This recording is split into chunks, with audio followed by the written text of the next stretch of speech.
Today, we're going to overclock 8 computer monitors, 3 of which are the same model, to see just how far you can overclock a monitor on average. It's not the biggest sample size, and 7 of these monitors are actually quite old, but we're going to be getting some good data regardless.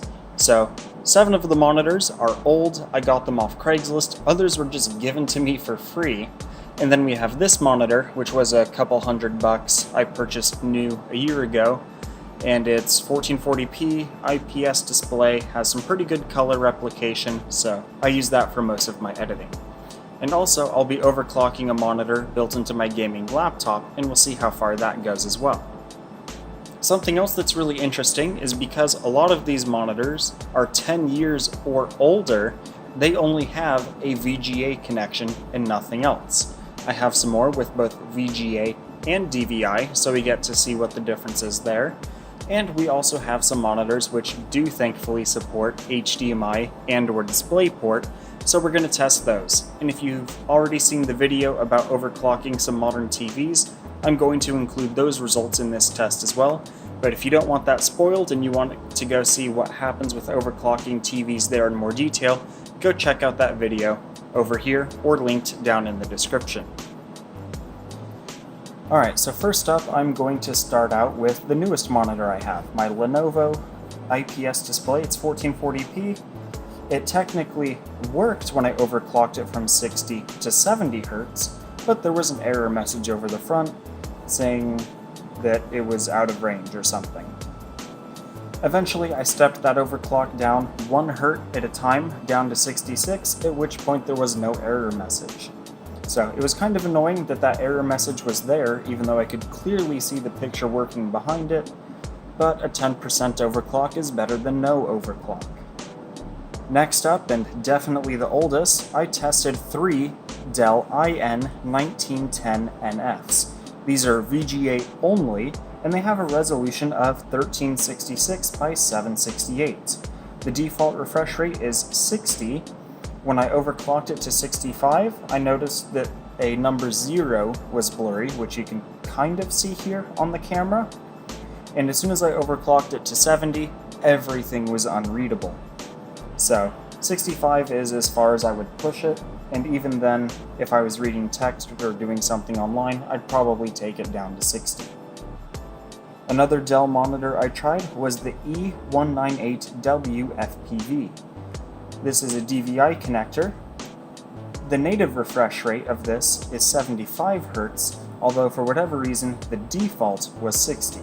So the first thing I did was bump it up to 75, and things looked good.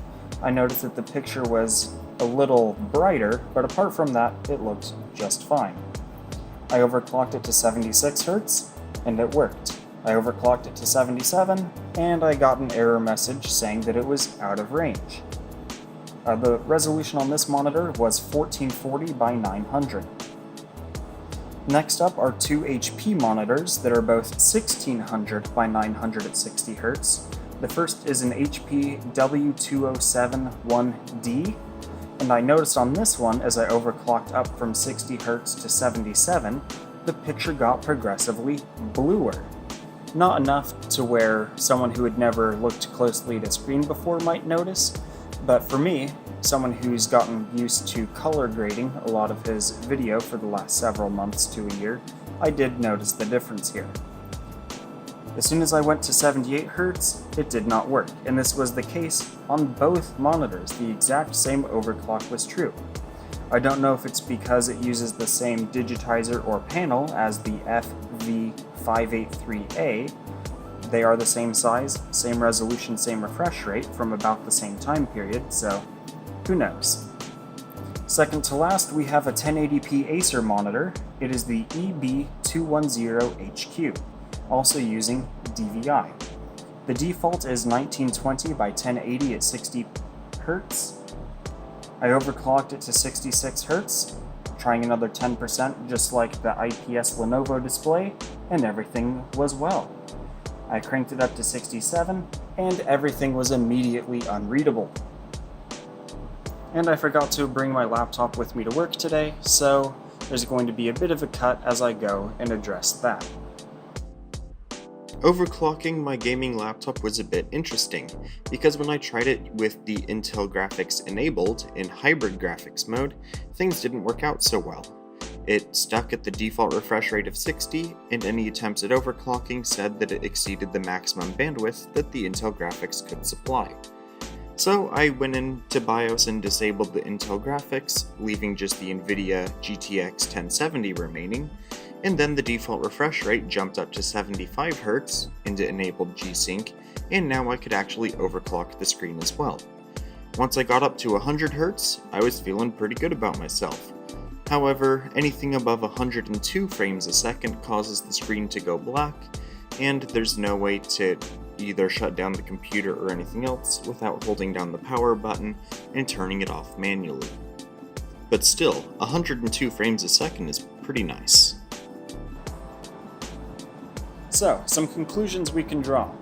If you're trying to overclock an old monitor, if it has a VGA connector and you're doing anything besides just pure gaming, like you want to read text every once in a while on a web page or something, don't do it.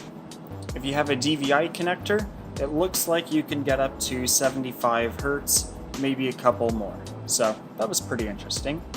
As for some of the newer stuff with the TVs, you can overclock to 90 Hz. You probably shouldn't, because for reasons expressed in this video here, it's not going to work out.